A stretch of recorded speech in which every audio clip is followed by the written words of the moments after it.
Tonight, the Washington Wizards open up their preseason as they take on the Miami Heat. But these aren't your mama's Miami Heat. No LeBron James, no Chris Bosh, and for the first time in a long time, no Dwayne Wade. So it should be a very interesting game as we open up the new first season for Scott Brooks. The Scott Brooks era has begun for the Washington Wizards. Kelsey, what can we expect tonight from the Washington Wizards? Well, first of all, I think you alluded to when you were talking about the Miami Heat. For the first time in the Pat Riley era, there's no all-star that's active on the Miami Heat team.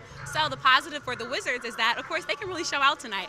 Obviously, during training camp, Scott Brooks emphasized defense. We really want the Wizards to be a scary team on defense, to really stop other teams from scoring. I think a lot of times we've seen the backcourt and the front court get taken advantage of on the Wizards' end. So defense should be strong, but of course we want to see a healthy Bradley Beal. Fans have been waiting to see after last season when he got hurt. So there's a lot to see from this Washington Wizards team. Well, it'll be very interesting to see how the Washington Wizards do against the Miami Heat's front court. We'll be back with more. Our focus has been defense. It's not the start that we wanted. 35 points in the first quarter and mid-60s field goal percentage. There's things that we definitely have to improve, and I thought we did do a much better job in the second half. I think they only had 45 points.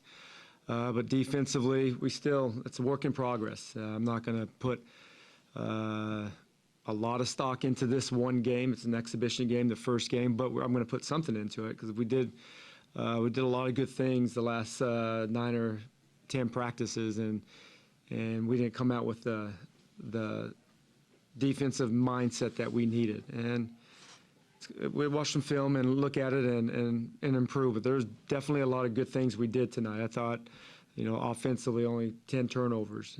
I thought Thomas played with great intensity. There's things that we can improve definitely, and defensively has to be a priority. Scott, the 26 paint points in the first quarter, how much is that a byproduct of the guys, the guards, trying to stay in front of their man? Well, it's a combination. You have to be able to stop the ball, but if you don't have guys, if you can't stop the ball, you have to have secondary line of help, and we didn't have that. But we definitely need to do a better job of stopping the ball, containing the ball. That's the problem. And tonight we were very average to start the game, much better in the second half. That's where we have to go back on right now because we did play much better after halftime, but we definitely have to stop the ball.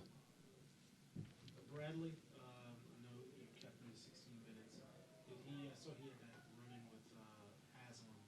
He's fine? Yeah, no, he's fine. I was only planning on playing him 15, 16 minutes tops. Played a few other guys more than I thought. I just thought they needed some extra minutes. But I thought, the first exhibition game, there's a lot of guys. There's a lot of different lineups.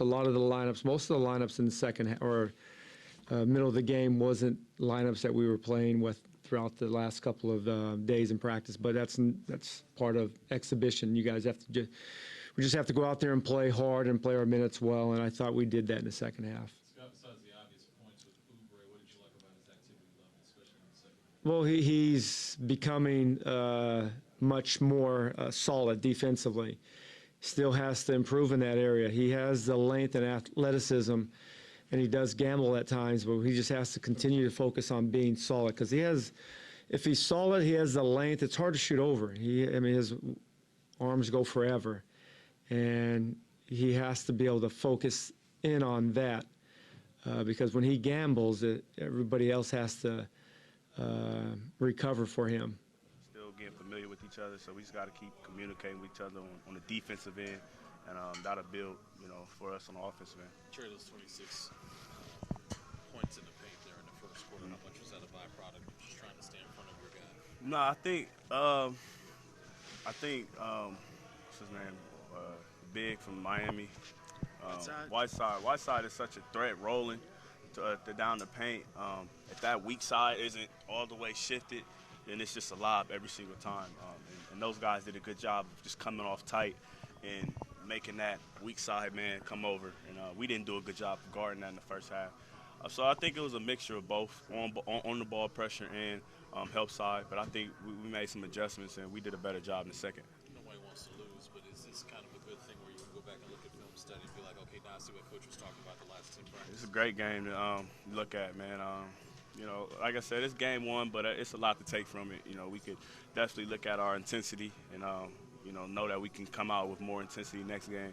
And then just as far as the X's and O's, we could be more punctual on the offensive end, execute better. It's all going to come along, man. I think it's early on, but, you know, I think it was some good signs we saw out there today.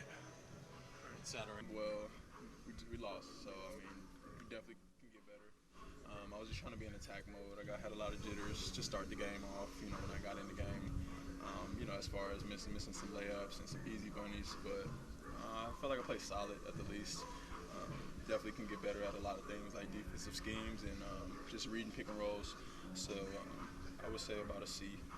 How much are you this year making a concerted effort not to gamble? Because Scott Brooks has talked about how all 5 guys have to be there connected. It's definitely more important for me not to because you know, it could put my teammates in the bind and get everybody else in foul trouble. So definitely can't do that. I did it once today, almost cost my team, but I know better than that. So coach definitely emphasized to me that it's a no-go. In terms of the team's defense, though, how would you assess it, especially the 26 paint points in the first quarter? Right.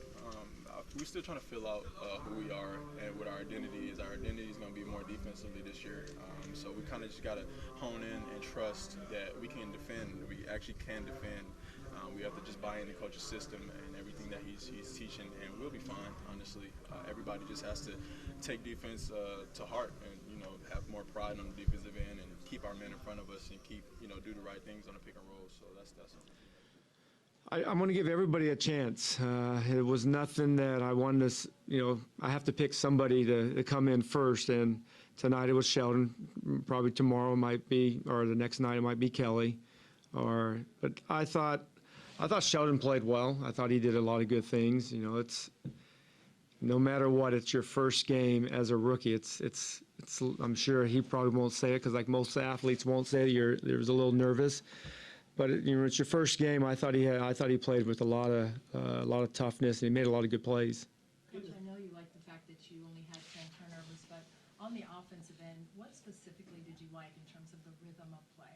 I thought Bradley did a good job of really manipulating the screens and finding guys and looking for his shot also, and he's worked on that all summer. So that's another bright spot because he has such a great shot.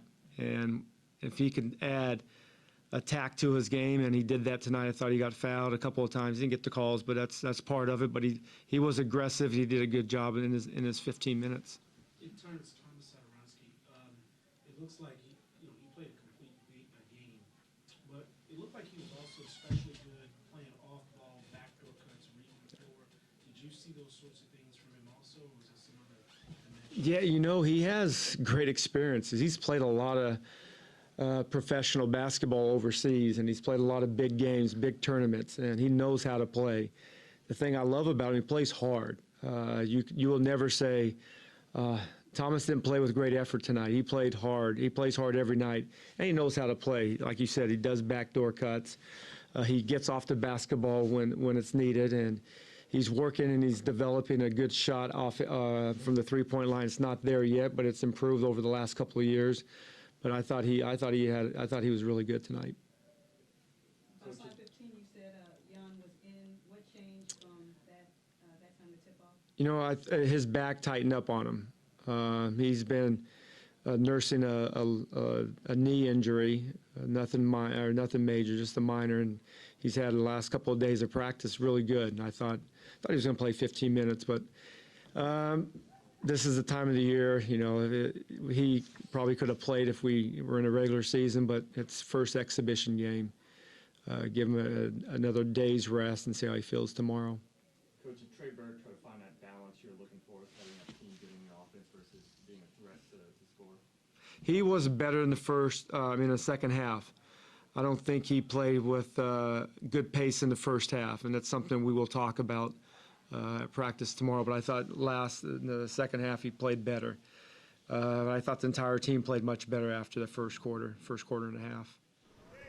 back in the heart of downtown D.C. I'm Kelsey Nelson, joined by Lexter Taylor at the Verizon Center at the conclusion of tonight's matchup, where the Washington Wizards were defeated by the Miami Heat 106-95. And unfortunately, this is not the game that Wizards fans wanted to see. But let's talk about the positives. What positives did you see in tonight's game that's led in this first era by Coach Scott Brooks? I think the biggest positive was the play of Markieff Morris, one of the twins. Really played well in the front court, was able to score from the top of the elbow, did some things inside the paint area. I think he's a great addition. He came on late for the Wizards last year in a trade, but I think he's going to be a great addition along with when John Wall is able to play with him. I think their chemistry is going to be really interesting. Pick and roll combination with those two, and then Bradley Beal able to shoot from the perimeter. It'll be interesting to see how those three look when they get a chance to play together. Exactly. And you mentioned Bradley Beal. For Wizards fans here, we finally get to see a healthy Bradley Beal. So how did you think he did in tonight's matchup? Well, he didn't play a lot, but the minutes that he did play, I felt like they were quality minutes. Hit a couple of shots. But I think the issue has always been with Bradley Beal is his health. He's got to be able to sustain his health for long periods of times during the season. It's an 82-game season. Is he going to play 82 games? Coach Brooks wants him to play 82 games. If that's going to happen, unlikely. So if they can get at least 65 to 70 games from Bradley Beal, I think the Wizards will be in a good place this year. And the Wizards did allow the Heat to score over 100 points, but of course in training camp at VCU, Scott Brooks kept emphasizing defense. Did you think that the Wizards did pretty good on defense, and were they consistent on defense? That is a concern if you're Coach Brooks coming out of tonight's game. Their team defense really had trouble, especially in the front court defending Whiteside. Winslow and those guys really dominated in the paint. So I think for Coach Brooks, his first game, he said it really, it doesn't really matter. It's the first preseason game. But I think what he'll take back is, look, we've got to box these guys out. We've got to find some consistent rebounders. Gortat's going to have to be a guy that's going to have to play more physical, I think, if the Wizards are going to be successful in that Eastern Conference this year. All right, perfect. And we do want the Washington Wizards to be successful. The Washington Wizards do have 6 more games left, fans, so do not get too mad about it. But the Washington Wizards will end their preseason run right here back at home at the Verizon Center on October 21st against the Toronto Raptors. Now for the Roundball Report, I'm Kelsey Nelson, joined by Lex Taylor. Now back to the studios.